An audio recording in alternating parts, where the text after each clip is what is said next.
So, what's going to be our second map of the day? EG is going to be starting on defense. DarkZero starting on attack, and we'll burn through that list.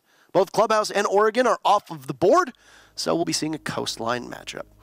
Good for DarkZero to be starting on attack here, though I will say this much, Michael. Yes. Coastline has actually been a map where the defense have been doing pretty okay as of late. Evil Genius has also played against EXG on Coastline in the second play day, and they managed to take that 7-1. Crushed them. Which is dominant in a word. Crushed them. So yeah, EG have been looking pretty good so far this season. In fact, this has probably been the best start to a season they've ever had. Yeah. As far as I know, and they look indomitable, and going into this map, they look indomitable, and it's going to be, I think, on DarkZero to get that win. Keep in mind that you need 7 rounds to win, okay? Yeah. And so far, through 4 play days, 28 rounds would be the fastest that you could either win or lose if you got 0-7 or 7-0. EG is sitting at 36 rounds played.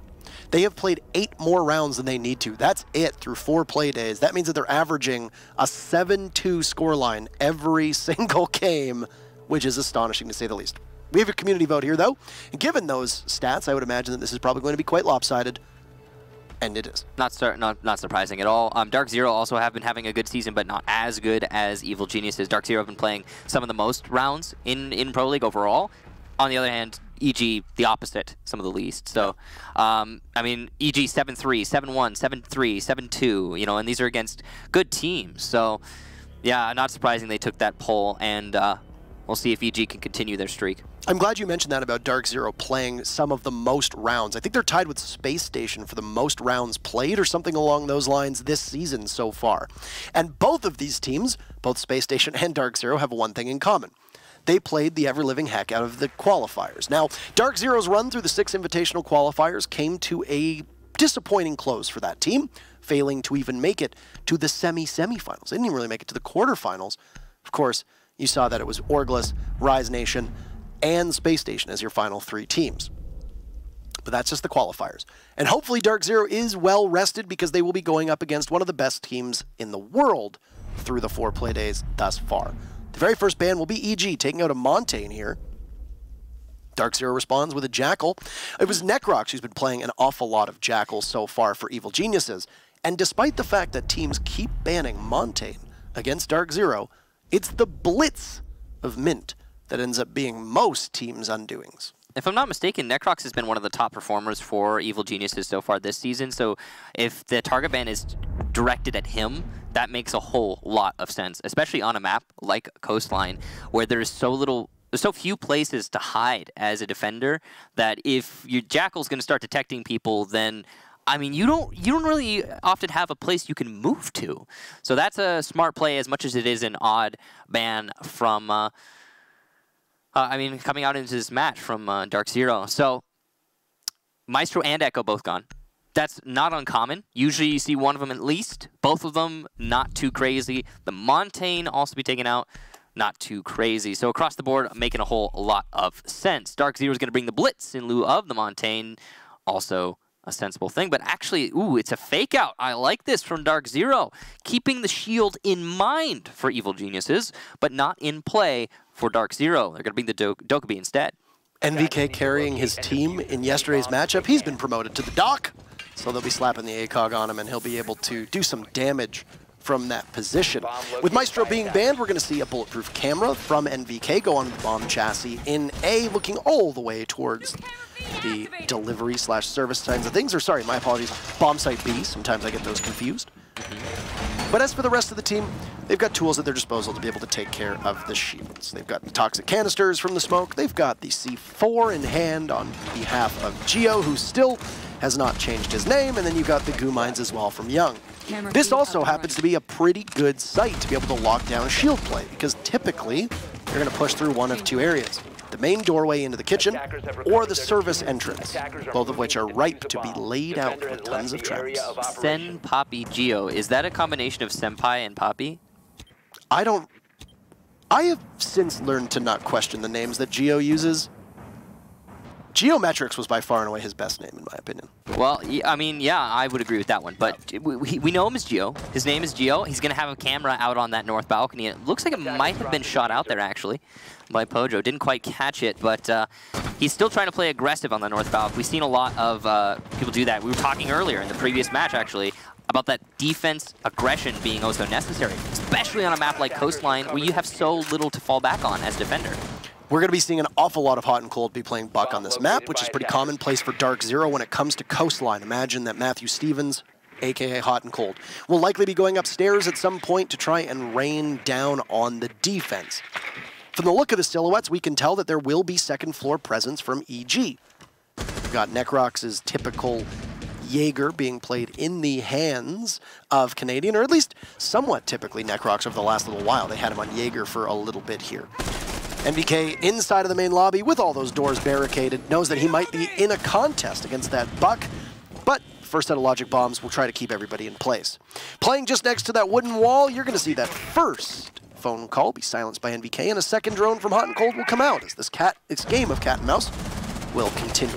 All the while, you're going to see double presence and NVK, a beautiful shot through the main lobby door, trying to follow up on it, but no, it's Canadian there, and he's downed. Nyx will finish him off, but the Doc of NVK will be able to revive himself. So, a great play from Canadian to transfer his life and strength over to NVK. Keep that Dogs in excellent position. Oh no, Mint, you gotta land those shots. He finally will, but the smoke cutting off NVK means that EG will be, for the time being, cut in half. Still waiting to see what NVK can do inside of the main lobby. He's just going to fire blindly into that smoke, but not find any target. Nyx in sight, and he's got a great position here to cut off rotation. There's only one anchor right now, and that's Necrox. As the smoke, he will be shot in the hand, not the face, and Nyx narrowly missing an opportunity. Geo's able to get Mint, and that's one of the flank holds, so that's going to allow those two roamers to rotate back. A second there for Geo.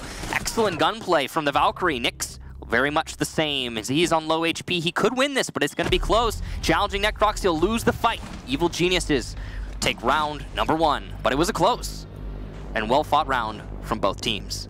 Almost zero chance for Nyx to walk away from that altercation alive, largely due to Geo's call to push through lobby and then meet up in bathroom. That is a trade waiting to happen on EG's side of things. So what would have been essentially an impactless frag on Nyx's behalf doesn't even end up happening. He gets the down, but that's not really going to give you much. We only had one anchor for a large portion of that round on Evil Genius's side, and DarkZero clearly were not aware of that. They were putting a little bit too much emphasis on taking the main lobby.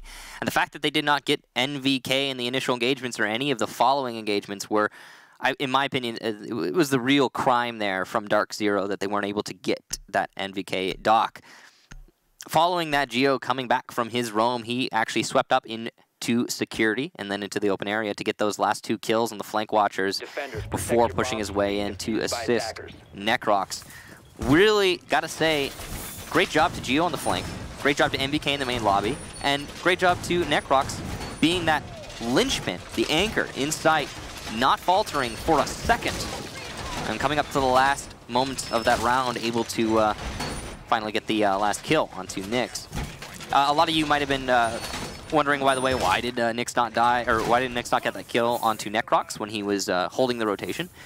When you're holding that SMG-11, your hands come up really close to your face, and that's what Necrox happened to have in hand. And in case you did not know, bullets do not penetrate limbs typically in Rainbow Six, so if you shoot someone in the hand and it's blocking the head, no headshot. Yeah, very frustrating, especially when you're going up against operators like Rook and Doc. This is a huge run out from Canadian, very brazen, over towards the pool where he infamously spawned peaked Jonas and match point against his team at the Invitational Grand Finals, map 5 last year. So yeah, it's going to go for another roll of the die, obviously being powered by his favorite sponsored energy drink, which he likes to try and tout as much as he possibly can. Coming into this matchup, a big shout out to Siege GG for their stat work, of course. Nyx sitting with the 2nd highest kills in the entire region. Obviously Rampy leads the way, but Nyx not too far off. And with 2 kills so far through this first round, Nyx is only 5 away from 50. He's currently sitting at 45. And it's very likely that at least one player will hit that 50 bomb today. Nyx gonna lose his drone though. That drone hole there between VIP and the hallway just outside of B is actually hotly contested. And it's going to be Nyx to try and challenge him. He'll lose the fight to Geo as he is not far enough away to gain the angle onto Geo's head. Those angles, that perspective, can be quite difficult to manage in Siege, and just a little bit of a miscalculation there on Nyx's part.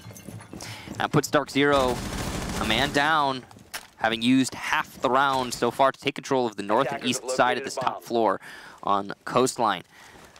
Houghton working his way towards Luggage Hall. He's doing it quite slowly, but he's aware that Canadian is playing behind the bar inside of Aquarium. The fallback, though, will be called by Pojo, and that's going to make Houghton aware that he can push this. A long angle being played here by Canadian could potentially net a kill, but he's playing with fire at this point as 3 DarkZero operators come in to push Aquarium. Hot and Cold's entrance will be cut off, but so will be Canadian's. He gets pushed out of the double panel in the back of Billiards. That'll be an opening frag on behalf of DarkZero after Nyx had gone off earlier. So with EG defending this site upstairs, you'll see that the rest of that team will have to coalesce around the site. 2 bodies for EG downstairs. Imagining that they will be trying to use either of those stairwells, likely Cool Vibes, as it's a much safer entrance back to the site.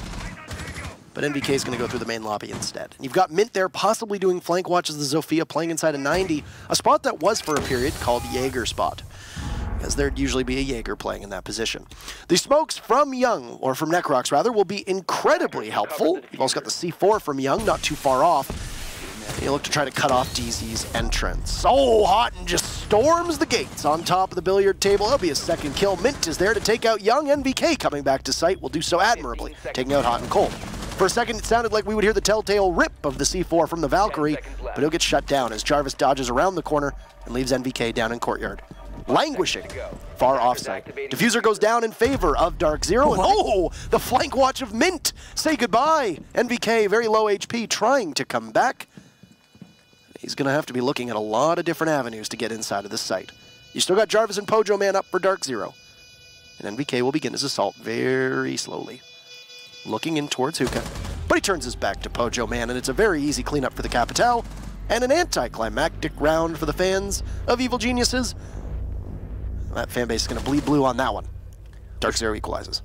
It's a shame we missed that shot from MVK. It must have been exceptionally clean, but it wouldn't have mattered. In the end, not being able to clutch it out is not terribly surprising. If he had had full HP, maybe, a little bit more information on his side, then it was possible, but not the case. Now, overall, that attack round from DarkZero, well conducted. I like their focus on Aquarium. They did not get distracted. Despite losing that man early on, they were able to have a great execution there when they actually went for it. A big part of that was Hot and Cold. In my mind, he was the hero of the round, able to get the first entry onto Canadian, but also followed that up by taking out Necrox. Once Necrox was eliminated, there was so little presence on Billiards for Evil Geniuses. They still had the C4s in play, 2 of them in fact, Geo and also the Mute inside of Hookah, but neither of them able to get those C4s off in any meaningful way. And because of that, DarkZero, with an uninfluenced Billiards site, was able to get that defuse plant down. So props to DZ for that push and that play. Evil Geniuses had a good setup to counter it, but it just didn't work out. As the unbridled aggression from DarkZero came out, there was no response from EG. I like the way that DarkZero controlled Aqua as well, especially with Houghton in that position. Canadian was in such a bad spot by that double wall that there was no way for him to rotate out. He tried to when Necrox threw down the smoke grenade. And one of the things that a lot of people overlook is that we've seen many smokes burn one of the toxic canisters solely to allow their teammate to try and rotate behind it. Now, that yellow smoke cloud is not fully opaque. You can see through it. It's got a bit of transparency to it, and that's exactly what happened. Hot and Cold, and from our perspective too, looked like Canadian was visible, clear as day. But sometimes you're able to try and get around that smoke without really worrying about getting pinched off. If there was more of an opaqueness to it, there, I think, would open up more opportunities for counterplay around that and being able to use those toxic canisters in a way to help your team. DarkZero going to be drawing their way in again from the north side and the east side of the building. And doing this, they are getting themselves a pretty easy entrance into the building because DarkZero aren't going to have to contest any of the Evil Genius roamers over here, as EG has just been playing the vertical roam exclusively. No horizontal roamers to speak of. So that's a good, it's either a good read or a poor call from EG, or a good read from DarkZero or a poor call from EG. Either way, it's working out really good for DarkZero, as they now have full control of Aquarium without having to really work too much for it. It took half the round, sure, but at the same time, it's good control. Now here's a nice call from Evil Geniuses. Also, Canadian with the pulse underneath, potentially going to get a kill right now, and yes, there it is. Nyx goes down. Well-placed C4 there from Canadian. No heads up from DarkZero to understand that, and once again, DZ will have to pull this one off without their main weapon, which is the Ashe on Nyx, who incidentally, and interestingly, has actually played Ashe more than anybody else in this entire region, more than Rampy. Canadian from below. Doesn't have a second C4, but he does at least have a cardiac sensor to be able to call to the rest of his team, and one of the most communicative members of any single North American team will be able to vocalize that. He's got 3 tasty morsels on his plate. All of them currently arranged over on Aqua's side, waiting to push on him. Tricky thing here is that DarkZero are now committed to the strategy, and their strategy is fully given away. Mint's going to get the first entry, though, and NVK going down is going to be fantastic. A little bit of miss there from Young, but it's okay. It's just a goo mine. 3 people playing the same angle here from DarkZero is not good. Surely you have to have one flank watch, somebody over in the luggage side of things. Young, through the smoke, takes out Jarvis. The buck is down, and Mint will also be alive, but then dead. He'll join the rest of his teammates in the grave as DarkZero gets buried under an avalanche of Evil Geniuses. They just storm all the way out of Hookah in towards Billiards, and you say goodbye to every single member of DZ. Yeah, that was a solid hold there from Evil Geniuses, not allowing DarkZero to make that rush happen a second time around. So good job to EG. DarkZero got the early control in the north and the east, as they did in the previous attempt attacking Billiards, and they got the early control onto Aquarium. It was even easier this time because Canadian wasn't challenging it, but they also didn't get any of those early picks that Houghton was able to get the first time that DZ attacked Billiards. Because those early picks didn't come out, it was a slaughter when DarkZero tried to force their way into sight. They didn't have the right tools for that job, and here you go. Don't have them? Bring them. They've decided to pull out the Blitz on Mint. And as we all know, I'm sure, Mint is an exceptional Blitz player. We've seen him do some amazing things with Blitz in the past. Got an ace, for example. So we'll see if he's able to pull the same feat out of his hat this time around. But, Evil Genius is going to be one of the hardest opponents to do that against. Going to the double bar site. We've gone to everywhere except for Penthouse so far, and it's only been 4 rounds.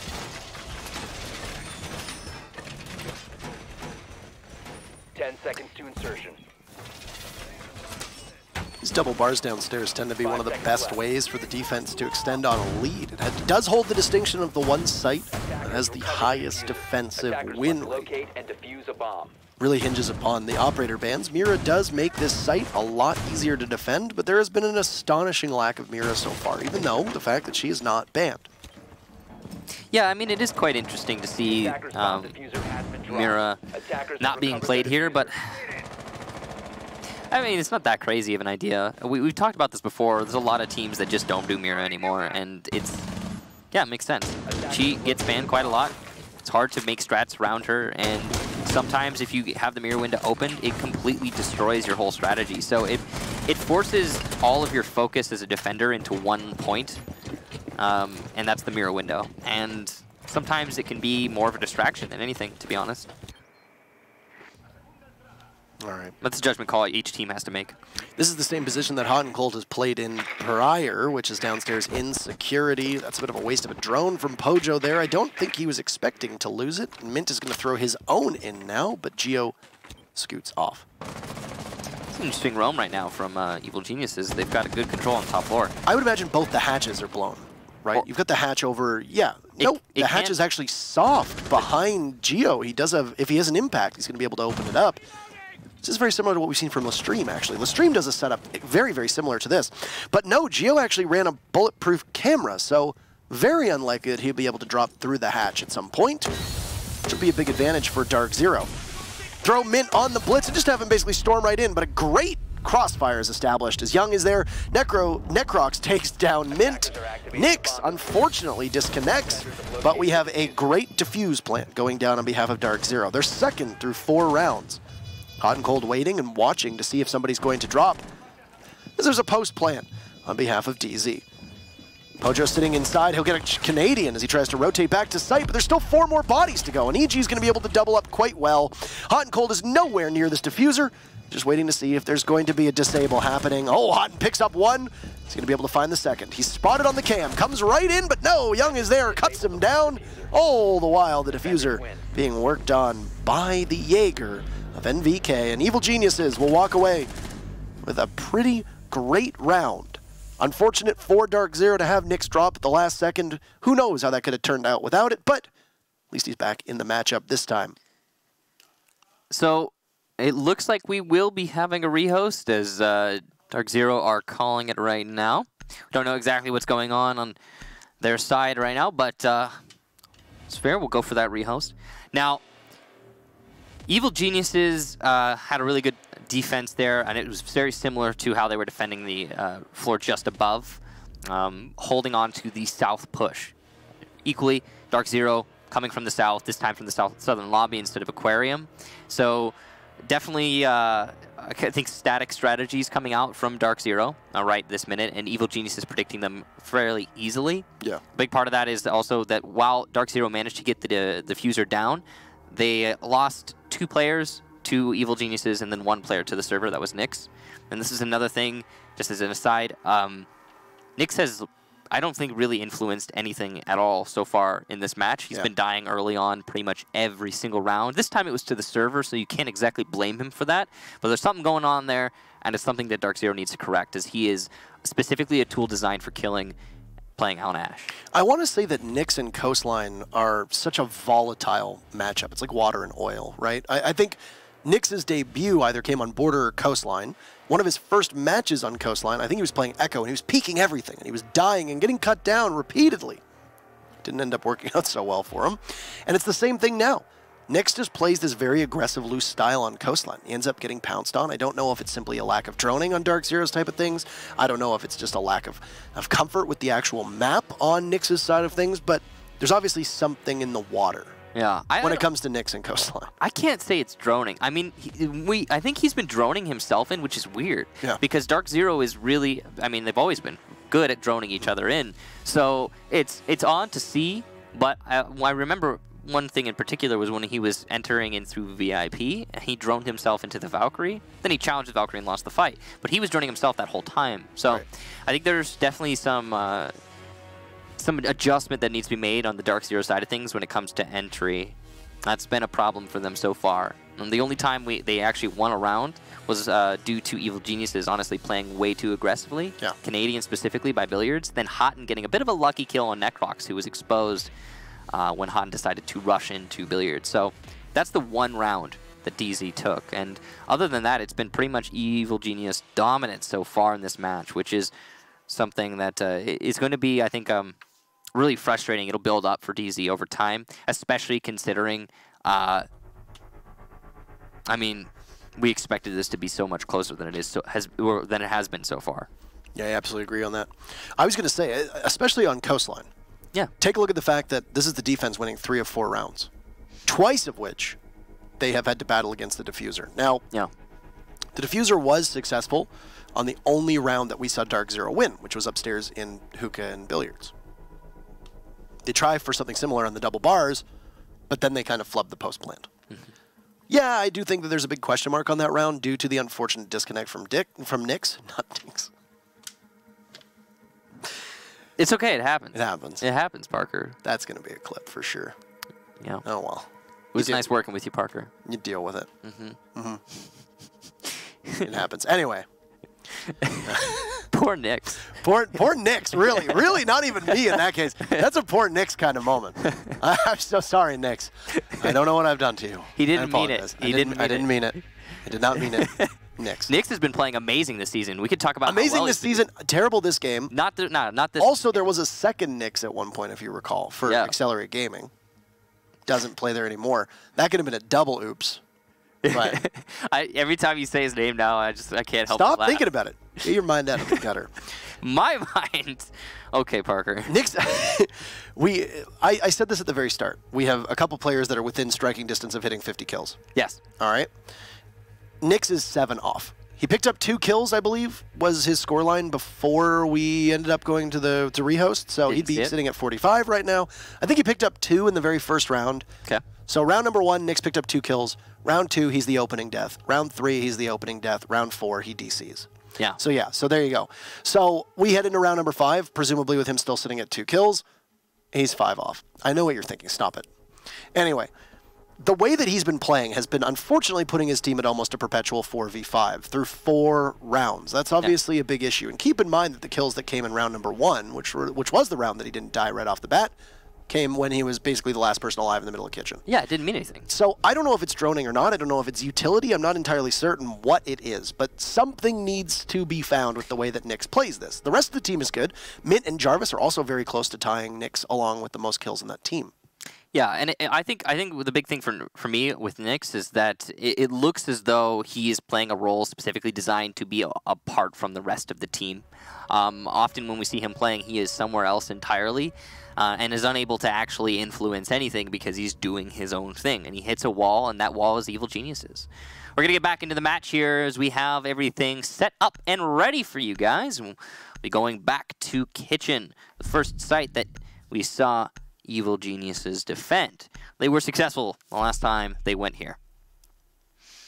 So, overall, the fake out of the Mira. Again, the Mira not being played here by Evil Geniuses. They don't want to commit fully to it, and I honestly agree with their thought process here. The Valkyrie is going to be a more influential operator in my opinion, and Geo has been playing really well on Valkyrie so far. Another thing I like is that they decided to 6-pick into the Valkyrie. That means that DarkZero is unlikely to 6-pick into an IQ to counter that Valkyrie.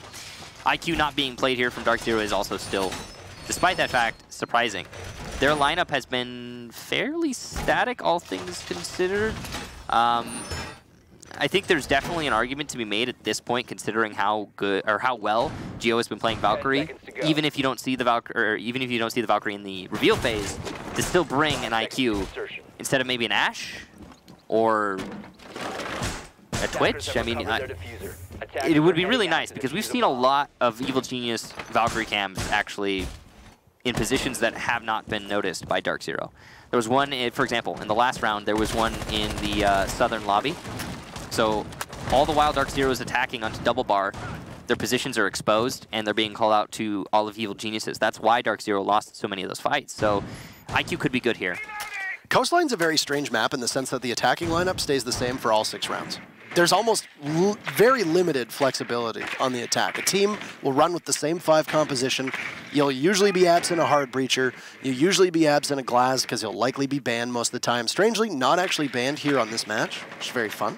I mean, if we're going to make the argument about map, then that even reinforces the IQ pick because Coastline is also one of those maps where if Valkyrie is not banned, she's almost always in play, which means you should probably have an IQ. So, I don't know. Definitely an interesting setup right now.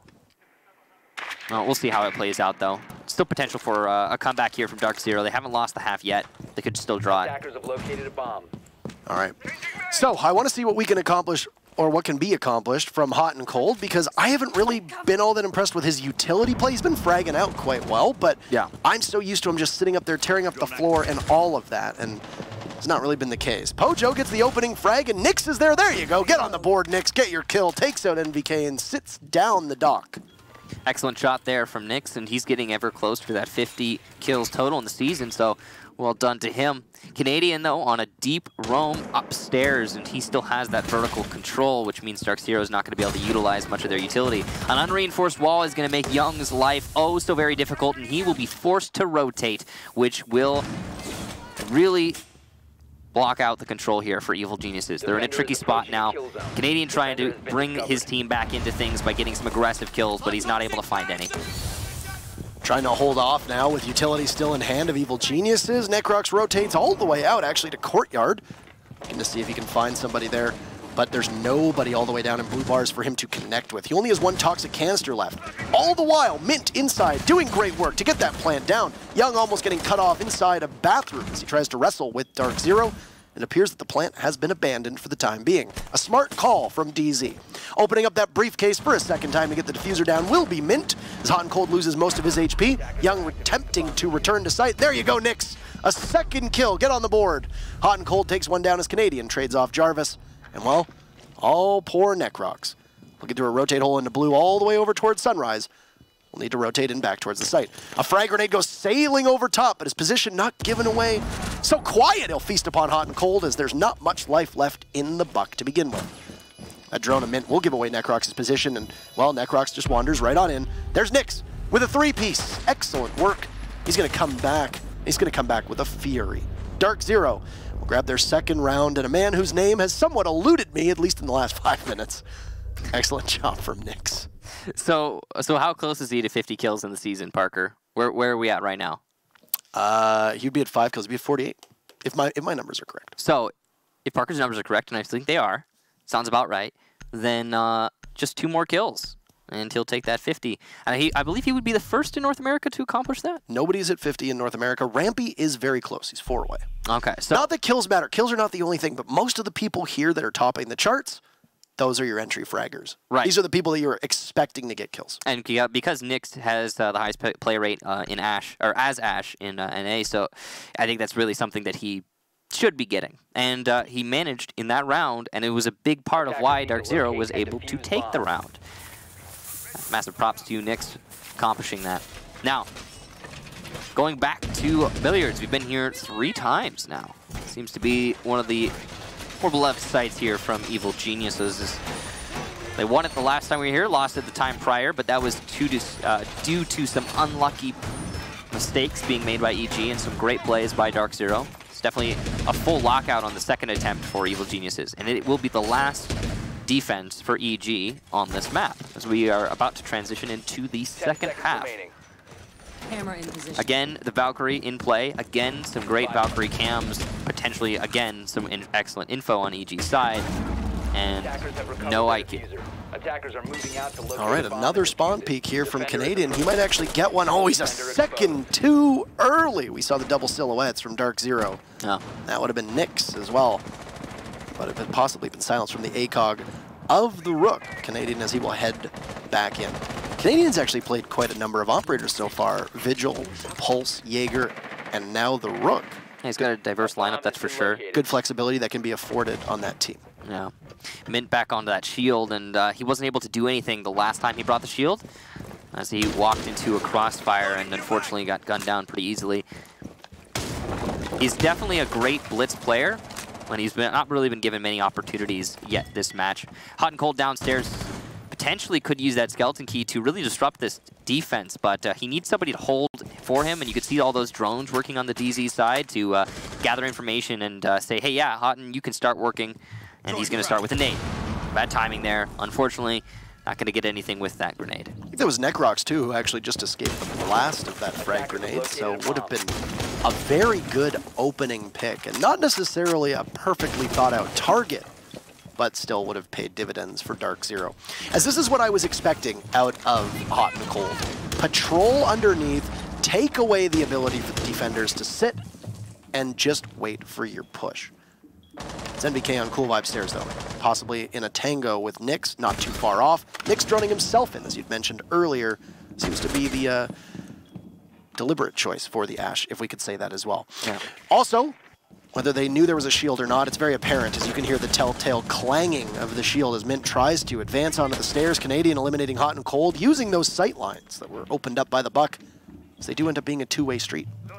So DarkZero now in a tricky spot. They don't have a whole lot of control, and the holes that were open from below really not working in their favor. They also have yet to take control of the Cool Vibe stairs, which is going to put Evil Geniuses in an excellent hold position.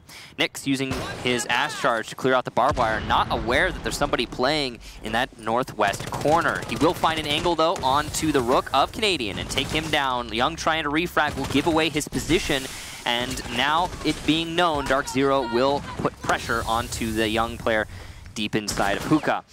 NVK does get a frag, though, so it's looking even worse as Pojo goes down. That's the utility that won't be used. The smokes are not in great position right this minute, but here come Mint smokes to try and cover. He's got a good potential rush here. Nick's trying to come up cool vibes, and he will, just narrowly lose the fight. He does down Young, but it's not enough as MVK gets the refrag, and Necrox will clean up Mint as he attempts to rush in. He will be exposed, not crouching. Jarvis, the last one alive for DarkZero, and he's going to get one, going for a second, but there's no time. Evil Geniuses lock out that round. Great job on the refrags from EG. Excellent positioning from Evil Geniuses as they fell off of Hookah. They retreated into Billiards. They kept one body on Cool Vibe stairs and just expected everything go according to plan. And a big part of why that plan could continue on was because you took out Hot and Cold early.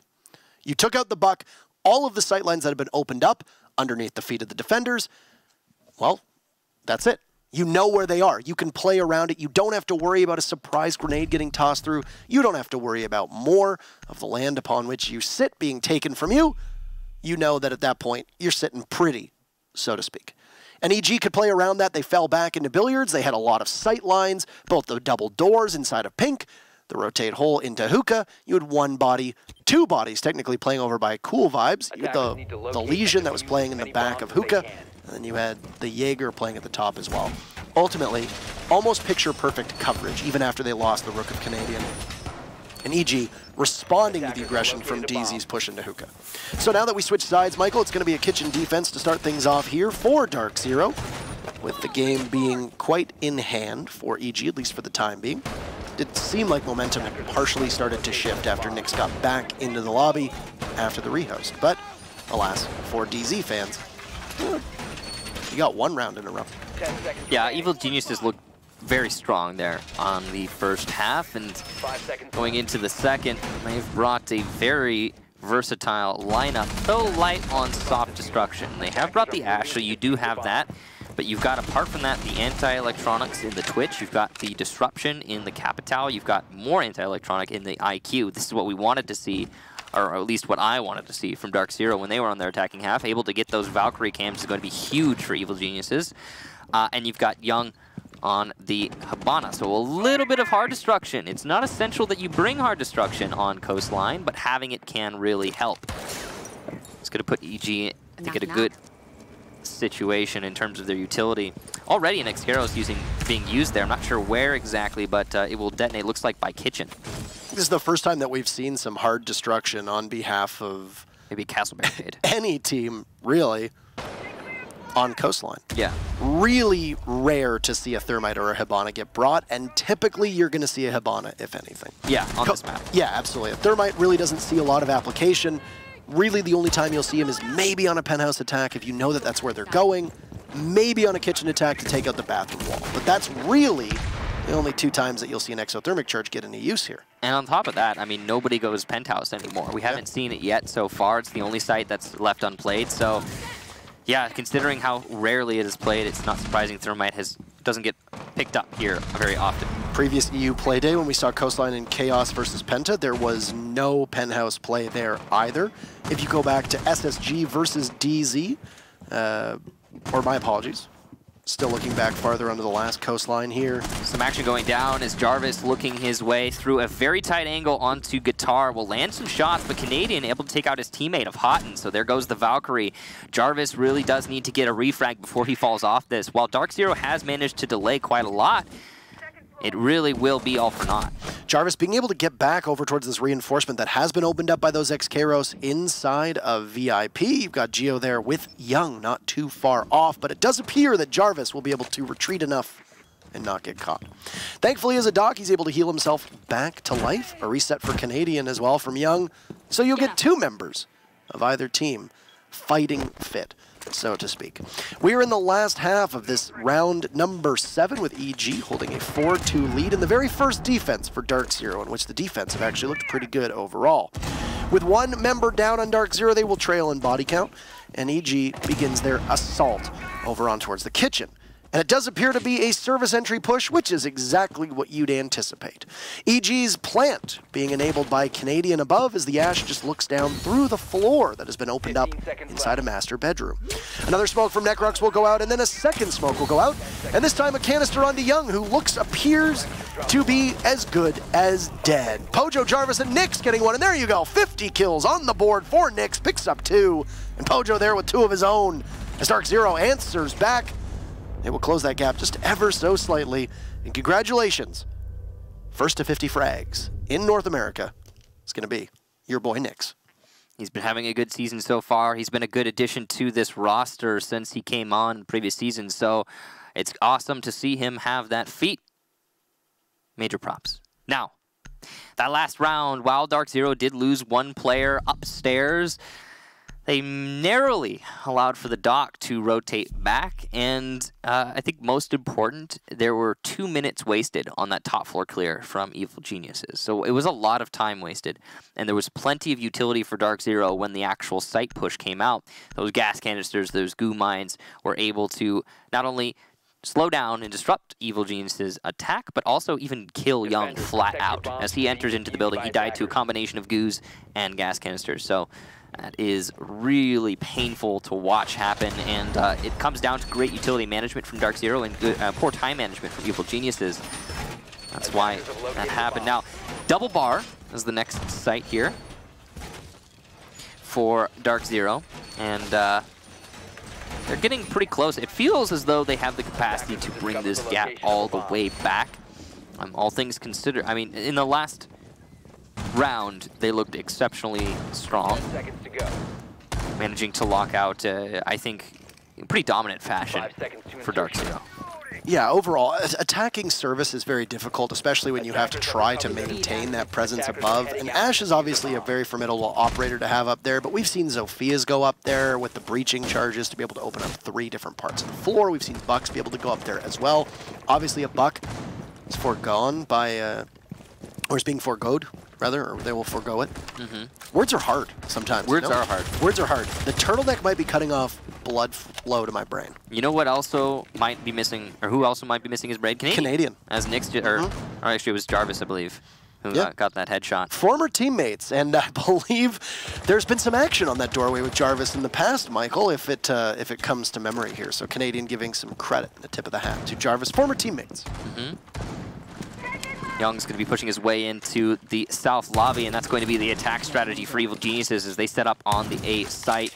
An unreinforced wall is going to make these Xcaros kind of actually bad, as they will be shot through the wall. And it's not all of them taken out, but it's enough of them to deny a crowd troll, and that's definitely really important. All it takes is 1 or 2 to completely throw it off, especially if they're in different places. Then you end up with this weird Tetris-esque disjointed look, but actually, it appears that there is a suitable amount to be able to get through, possibly not enough to crouch through it. We'll see. That's a big no there from our spectators. It could definitely be a little bit of soft destruction from either the lifeline from Geo or even just the guns from the rest of EG couldn't make that big enough to rotate through. Yeah, and it also depends on whether the IQ is bringing breaching charges or not as well. That is something that is definitely up there indeed, but NVK will have to put himself in a line of fire, and then of course you'll see him. So that's obviously a plan that will be unlikely to materialize. Mint playing from above in a similar position that we saw from Pojo in the 6 Invitational qualifiers, but having a shield at his back, it's an opportunity to drop through that hatch whenever it comes. This might actually be an early execute here with a minute to go as we see the first round of logic bombs go off in the latter half of round number 8. And amidst the smoke, Pojo's going to wander right in. No! He misses. It's 2 for EG. No, Necrox, a team kill, gets gunned down from Hot and Cold. And an advantage from EG still there, but they'll find themselves now trailing after an unfortunate team kill and a kill from Hot and Cold on DarkZero. NVK and Geo will still be there on the board, with Nyx likely to creep up ever so slightly. He sees the IQ and will light up NVK, finish him off, and Geo now the one-man army. But no, he's not going to be able to do it as DarkZero cleans up, and they will tie it. Excellent fashion and a good read despite an early scare losing both Nyx as well. As or not Nyx, losing Pojo early on. Yeah, that death on Pojo's side was really hard to watch when he went for the vault.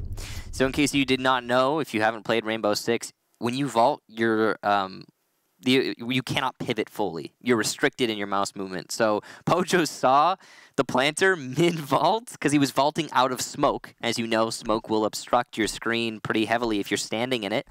So he was vaulting to get out of the smoke. In the middle of the vault, he saw the planter, but he couldn't adjust his crosshair enough because of the vault. But if he hadn't vaulted, he wouldn't have seen the planter because of the smoke. So that was an overall a mess of a situation there for Pojo, and it looked bad. It was hard to watch, but it wasn't entirely his fault, and definitely something to note. The more important thing, of course, is that DarkZero was able to fully recover that round. Yeah, we saw a little bit of a hiccup there. I believe it was Necrox who got that TK. I want to say on the Dokkaebi. You'd be correct. And the rest of Evil Geniuses really not having a whole lot of teeth in the round. They got the plant down. They played their utility game really well. But when DarkZero started challenging, it just seemed like they were the ones always coming out on top. The initial flurry, that was really good from EG.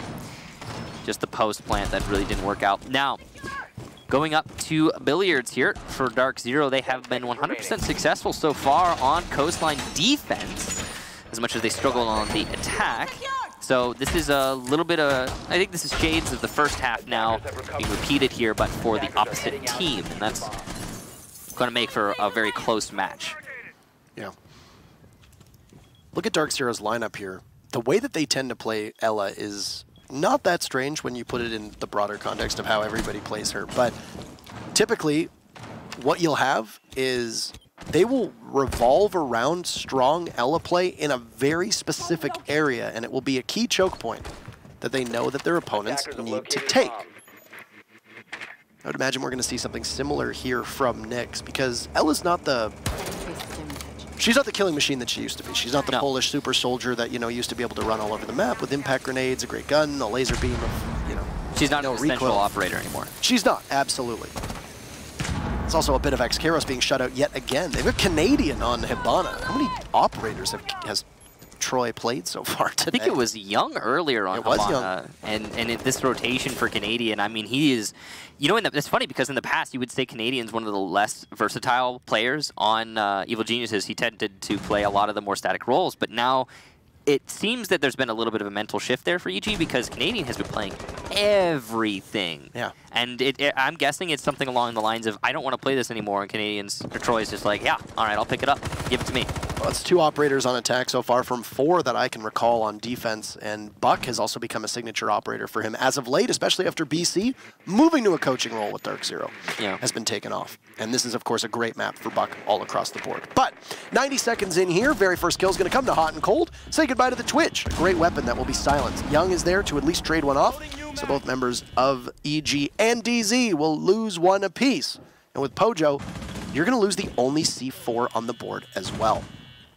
The Dokkaebi is really distracting DarkZero and giving away their positions, but at the same time, there's no capitalization by Evil Geniuses, so it's not really going to matter in the end. Mid playing aggressively inside of Hookah. We've seen this position play quite a lot for both teams, and he's still holding on for dear life. It's going to have to be a very quick push in, and Mint with some great bullet pen on NVK through that Hookah door. It's the second logic bomb will now ring away. Too far off from one another, it's going to be EG and DZ. Running and colliding head first by the A bomb, and Young will be the focal point. He's at the double doors inside of Aquarium, looking to push on into Billiard. Houghton will be the bait, though, as that Rook is just going to let his phone continue to buzz away, giving his position to the rest of EG. Sustaining quite a bit of damage as your first set of smokes go down from Necrox. He'll peek wide and take out Nyx. And EG will continue to peek around the bomb chassis, answered by Houghton, traded off by Young, leaving us into a 2v2. And Jarvis, as well as Mint, very far off the beat. They'll push right on in, and it's a double piece, both from Mint and Jarvis, to take out Canadian and Young. And for the very first time today, DarkZero will take over the lead, 5-4. Very well done round there from DarkZero. Good job to adjust to everything that Evil Geniuses was doing. You'll notice that EG started with trying to take out the north and east side of the building, as DarkZero had been doing on their attacking rounds. But then, once they decided that DarkZero was too entrenched in those locations, Evil Geniuses decided, we'll just fully rotate to Aquarium. Not a huge deal. We can come in from the south. We could just isolate our flank, buy luggage, and go for a site push. And Evil Geniuses started that site push, but were too slow. Many of you may have noticed that DarkZero did not have anyone in Billiards when EG was in Aquarium. That forced DarkZero to start rotating players back, and they did get players back in time, but it was an opportunity missed from EG, and that's the main takeaway from that situation. Once DarkZero had everybody rotated back to hold the site and the push from Aquarium, it was an easy lockout, as they just refrag, refrag, refrag. And since DarkZero started the engagement with a man advantage, they ended it in a win. Yeah. All right, so 3 consecutive rounds on defense for DarkZero. This matchup between these two teams, it's been a very interesting one, all the way back when they were known as Continuum versus Flipside to start off Season 6, and then onwards, back and forth again. The meetings between these two teams last season, of course, DZ playing under a different moniker and a different banner, ended in a 6-1 and a 6-2. The 6-1 in favor of Evil Geniuses, the 6-2 in favor of DZ when they were known as SK Gaming. And of course, a little bit of a rivalry between these teams, not just in terms of the fact that they're two of the oldest consistent rosters, but also former coach of Evil Geniuses, Bacon, is now the main coach for DarkZero, and former competitor for Evil Geniuses, Brandon Carr, BC, now also on DarkZero. Jarvis used to play on this roster. He's now on DZ too. Actually, technically, if we're talking about consistent rosters, DarkZero is, I think, the oldest team in North America. Like, if we're balancing consistency with longevity, then it's DarkZero. Yeah. And they are already shaping up here to have a very fast push in. Young, amidst the smoke, will be drawn out and pushed out by a great toss from Pojo Man. That's Necrox unable to do the trick and be able to give Young covering fire. Does appear that that second smoke canister will miss, though, and Young is going to be able to get this plant down in 60 seconds. Oh, another team kill from Necrox. As hot and cold as there, but it's EG in perfect place to get the remainder of DZ as they push on out. Looked like Mint was trying to possibly stick the diffuser there, but you hear the sides of the MP7, and he's just doing it. Mint is being able to get the diffuser down, and he's taken out by Canadian. A great play, swiftly traded off by Pojo with NVK there, and Pojo so far back. We'll need to try and find Canadian and NVK. Canadian on yet another roster, but it's NVK finding Pojo, and we'll tie it back up at 5 apiece. That took 60 seconds, and a missed smoke from Pojo is what doesn't stop the plant going down from Young in the doorway of delivery, 5-5, and the first dropped round on defense from DarkZero. So, Canadian was the real hero in that round. While the plant did get down, and that was impressive in of itself from Evil Geniuses, Canadian coming from behind was the only one who possibly could have denied the disable there from Mint, because it would have likely been covered by the rest of DZ if it had not been for Canadian from behind, a factor that DZ could not account for. Well played, good game sense there from Canadian, truly, to clutch that round and deny the disable. Mint was very close. He was about 2 seconds away from getting it. It's going to be a 6-pick off of the glass into a Ying here from Evil Geniuses, so they're not going to get stale as they go to attack the double bar. You know, I was honestly expecting that to be a complete waste of the smokes and a failed rush from Evil Geniuses, which was going to result in a DarkZero round, to be honest with you guys. But that is a really heartbreaking gas canister miss from Poach. Unfortunate is the word I would use to describe that situation on the DarkZero side of things. They were so close to the recovery, but assumption that the gas canister was in a good position is what and ultimately did them in. There was no other reaction to deny the rush in through that service entrance. All right, round number 11, and we're going to need every single round, so that efficiency that we said from Evil Geniuses will at least fall by the wayside for this matchup in particular, and it will be our second match of the day that will go all the way to 12 rounds. I know that we have both commented on how much better the caliber of competition has been simply by adding these 2 extra rounds, and boy, has it ever. Every single one of these matches I'm expecting to go pretty far. I mean, we've got EXT versus Rise for the last one, Rogue versus SSG right after this. I mean, these are some close contests happening. Yeah. Great drone work here from Necrox to be able to spot the Valkyrie. And one thing that DarkZero hasn't done so well in the past in Coastline, but have been better on, they're through 3 defenses, as I once again struggle over my words. Thank you, that was a good recovery, I like to think, is the ability to fight for trades. Well, it's not going to be there this round at all. Stunningly absent from round number 11 as it's a double entry from Evil Geniuses to find Jarvis playing downstairs in kitchen. And it's actually often Jarvis who's in positions where there's just nobody within a quarter mile to trade him off. Think about when he plays the ACOG upstairs inside of theater and now playing the Valkyrie down on that main floor. They'll find EG cracking this round open and giving themselves an early lead. We've been seeing this from both teams, though, to be fair. Whenever the early pick happens, almost I mean, almost never is there a refrag for either side, when it's EG giving it away or when it's DZ giving it away. Necrox is going to lay in those Candelas into Sandwich and the Sunrise Bar, and he now has full control over the B bomb site. And you're going to see right after him an attempted plant, but it's Mint to get the refrag, and a second for Mint. Excellent gunplay. And he's going to vault right into his enemy. EG cleaning up the rest of his team, and what a sweep there from Evil Geniuses. DarkZero unable to really put up much of a fight apart from that double kill from Mint. A good swing back in favor of Evil Geniuses with them now on match point. That brief run that DZ seemed to have over for the time being. Keep in mind that right now DarkZero in a very tight competition with Reciprocity for that second overall place. Reciprocity is actually leapfrogged over EG for the time being. Yep. Into sole ownership of first place. EG with a draw here could possibly take it back. We'd have to see the round differential between these two teams. Yeah. But a win would obviously give it back to first. And once again would create more space between Reciprocity and DZ. And would actually be DarkZero's first loss. Evil Geniuses, Reciprocity, and DarkZero, none of those three teams have lost from my understanding. They have a win and draws across the board combined. Feel free to correct me on that. No, I think you're right. Defenders, protect your I'm pretty sure you're right. I think DZ has 3 wins and a draw. Yeah, 3 wins and a draw. Reciprocity has 3 wins and a draw, and Evil Geniuses has 4 wins. On the note of the round differential, because you were touching on it, Reciprocity had a draw, which means 6 rounds, so that's going to really hurt their differential.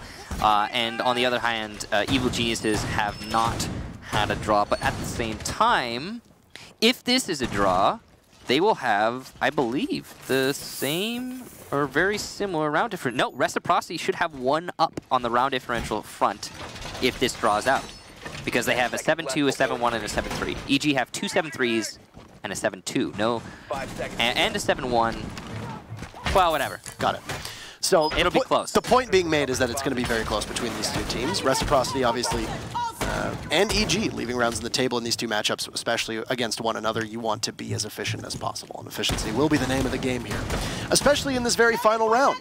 It's going to be another kitchen defense. It'll be the 3rd time that we see DarkZero go down to kitchen. They were successful the first time, which is what set the ball rolling on DZ's great start to the defense. But then, after that, they kind of fell off with their second return to the kitchen in the bars. This first floor not being very kind to DarkZero so far. Good lineup being brought from EG. They're not going to be bringing as much disruption. There won't be any phone calls ringing. There won't be any Candelas to deal with, as this looks like it's just going to simply be a disrupt and smoke plant from EG. Given that it's kitchen, I would wager that we're probably going to see the push come in from delivery yet again, as that tends to happen, but I'll be too surprised if we see a lineup from EG. It tends to go over towards the bathroom side of things and keep somebody posted over at the kitchen window. EG is currently prioritizing that top floor control, and DarkZero has put no emphasis on it at all. There's no one, as I can tell, as much as I can tell, actually roaming upstairs. Because there are no roamers upstairs, or at least not immediately upstairs, as we get to see finally Nyx is actually going to be on the top floor by luggage. That's going to allow for easy access on Evil Genius's side. And if they can use that top floor to their advantage, could be a huge boon. Some very long angle play there from Nyx, and he's going to do quite a lot of damage to NVK. He will fall back, as he's done his job of distracting the Ashe. And Necrox is going to miss some important shots there, just barely, and some more, as Nyx does all of the damage for his team so far. A little on Necrox, a little on NVK, but quite a lot overall. And that's going to put EG in, oh no, and plus that missing of the drone there from Geo is going to put EG in a really bad spot. Finally seeing the Mira getting played here from DarkZero could actually work out great for them here. The perfect run for EG, very much in jeopardy with 60 seconds left in this round. And low HP on at least 2 of their members in both Necrox and NVK. Geo trying to play this long angle as he's going for some punch holes in the wall.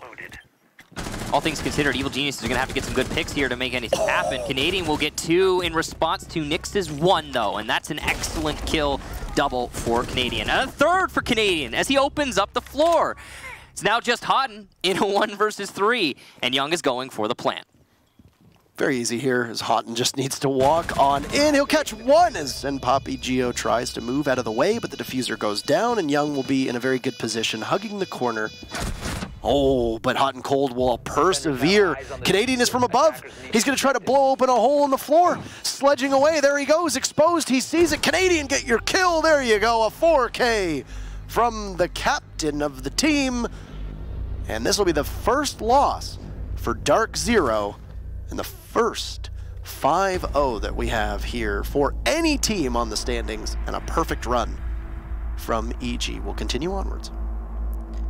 Evil Geniuses really having the best season so far I've seen from them in a long time, and it's pretty dominant as well. DarkZero is, I would say, one of their closest contenders in North America, and it went all the way, sure, 7-5, and that's the first time that Evil Geniuses is going to get that close to a failure. But at the same time, it still felt like an EG match through a lot of that. I have to say, if it weren't for what happened upstairs, though, that very easily could have been a draw. It was a huge mistake on the DarkZero side to push upstairs the way that they did, and expose themselves the way that they did, allowing for Canadian to get that double. Following that, Canadian, great game sense, disables the mirror window right after and is in the perfect post-plant position directly above the diffuser. So in the right place at the right time and playing it perfectly was Canadian to clutch that out. I was a little surprised that we didn't see a fall off of that diffuse to at least try and take a fight against the sledge above Canadian, but I mean, you could have been a second away thinking maybe he'll flub the ability to destroy the roof above you, or the floor or the ceiling above you. I'm not entirely certain, but we do have an interview with Canadian ready, and of course you saw the good spirits that he was in at the conclusion of that matchup, so always a treat to be able to talk to him. Let's bring up the interview here. Congratulations on your victory today. How do you feel? Pretty damn good. Pretty damn good. Pretty darn good. Excellent. Your hair's not blue yet, by the way. You promised the fans that it would be blue for Invitational, and we are getting very close to the actual date. The appointment is set for the 31st. It's before we go to boot camp. My hair will be blue. So they can clip it in that case then and hold you to account. So excellent. One thing that we remarked today, first and foremost, your flexibility in particular, and I am glad that it's you doing the interview today. You played, by my count, 6 or 7 operators through the 12 rounds today, which, no disrespect to you, but a lot of times the flexibility tends to come through the rest of the roster, with you typically on, you know, your staple operators. It's a conscious choice, I'm imagining, that you've flexed onto other roles. And when you go round by round, what goes through your mind to be able to make that choice as to what your team needs from you? Usually, actually, I have the most freedom in terms of operator picks. I'm typically our 6th pick, as well as Geo. Usually, it's just kind of reading into how I think the other team's going to respond to our previous round, or how they think we're going to play, how they want to play the round, basically. So, like, for example, on our defenses, the very first hookah round, I knew that they prefer a take where they take all up top and they don't take any lower control. And I ran the Vigil. That wasn't as good of a decision, but I noticed they took no lower control at all. So the next round, I went Pulse, and I basically waited till late drop. I didn't want to get droned at all, waited till late drop, and then we got a free C4 kill from lower. And basically, like, we won the round from free information, an early pick, all that. And then the round after that, I knew, like, there's no way they're going to let me sit lower again with Pulse, so ran a Rook up top to take just take fights, upper control, and they ended up taking lower control, and it worked out well.